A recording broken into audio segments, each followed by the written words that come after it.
Okay, let me start with a question. Who of you here is analyzing text in some form? Yeah, I guess that's the majority. Who of you here is not analyzing ever any text? Okay, that I guess must be, yeah, the other people. We also use text, but what I'm trying to suggest, what I want to suggest here is to also use some other measures or consider what else you might be able to do if you, that's better, yeah, if you include something else. But before I get to that, I want to ask, who knows what that is? Yeah, any kind of bag. It's not so famous as other brands, I guess. But I was having this conversation with my boss like a year ago, and I always thought, okay, I know what Küster is about.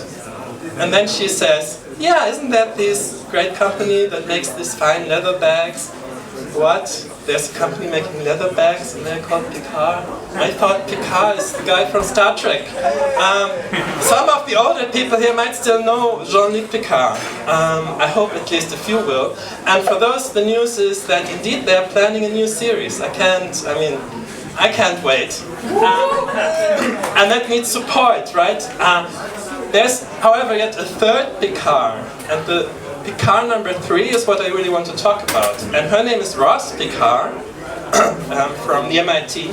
And she wears some of the stuff I'm wearing now, and this is the reason why I've set up this little device. Okay, now it's losing contact because it's not on my, not perfectly on my wrist. But what it's showing you there is a live streaming, unfortunately not on the big screen, of how much I'm sweating. So if now David walks up and grabs the thing from me and tells me, no, stop! It should go up, and if you all start booing, you could try booing now, please. Loud boo. Maybe it doesn't emotionally affect me enough now because I asked you to, but if you do it later, it will have more impact. So, the sexy thing about using measures like that, if they work and if people know how to operate them, you can also show it around. I don't think anybody will steal it. And if anybody steals it, please bring it back. So, Xavier is of course the guy from the Star Trek series who doesn't know about emotions, but what Ross says is basically, Picard, Star Trek, listen to me. If you use the right kind of sensors, your computer will eventually be smarter about your emotions than you yourself are. So, and this is one of the pieces to do this. And you can imagine how nice that would be. So I'm wearing some of these now. This is like a market that's rapidly putting out one type of sensor after the other, after the other. You can hardly keep up buying the stuff. Eventually Apple is also buying this recently. So in a few years, I promise you, you will have this in your new whatever iPhone Plus 4S or whatever it will be called. And of course, to be so sexy, they have to do away with all the greasy, creamy stuff that you do when you look at sweat in the lab. If you want to analyze sweat the real way, the old-fashioned way, you always need to have carefully placed electrodes, and they need a lot of cream to work, otherwise they don't do it. But these are designed to work without this stuff. And of course, what could be relevant for you guys would be if people start wearing these things, like these days they're traveling around with their geolocated whatnot for Instagram and Twitter and so forth. What else could you do if you knew really how they are feeling, not just from the text, but also from other data, like the amount, how much do they sweat when they talk about the drinking stuff, or talk about the hamsters, or the food porn, or whatever have you. Wouldn't that be nice?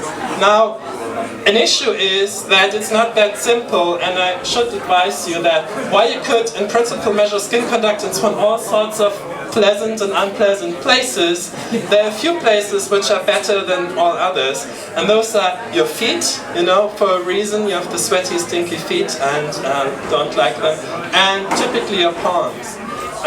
What people have found is that the wrist location where I'm wearing the sensor now isn't bad. However, that has not been tested with the no creamy version. So if you try that, so we've run a few studies where we let participants actually wear this, and what Picard tells them to do is basically, you don't need to put the cream in there, but you should exercise to get the thing primed. So no longer the messy stuff, but you need to get on the bike, you need to exercise, you need to be really activated, and then the thing works a little bit better. So we tried that, and woohoo!